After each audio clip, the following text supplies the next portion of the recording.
Well, congrats, Palace. You're a master of fine arts. That's it? That's it. Bridging the worlds of contemporary art and film, Martine Syms follows 24 introspective yet wild hours in the life of Palace, a visual artist finding her way just after graduating from a predominantly white MFA program in upstate New York.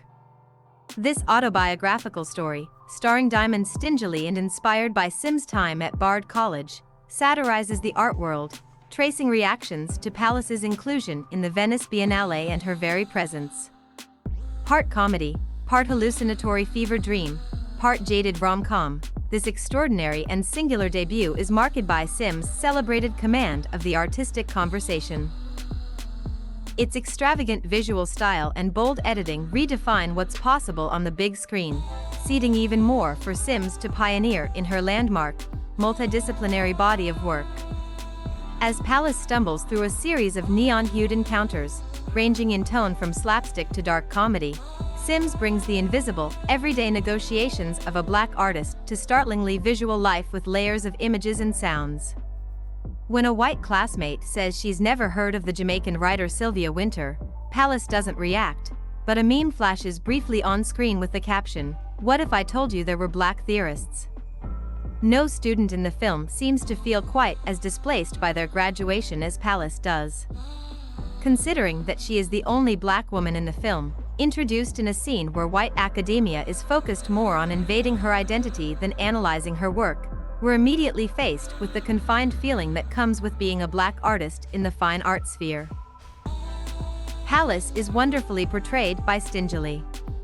With the majority of her moments trademarked by a deadpan delivery, any emotional breaks are made all the more impactful as she encounters her emotional trials and tribulations.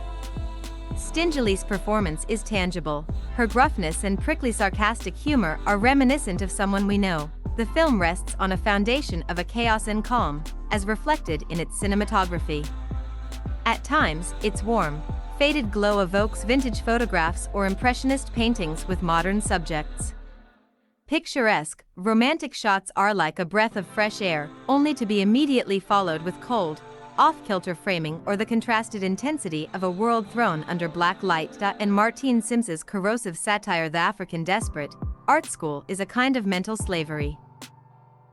The farcical opening scene, in which our Black protagonist, Palace, defends her sculpture thesis before a panel of all-white professors, wastes no time in rolling out the film's finely honed bullshit detector.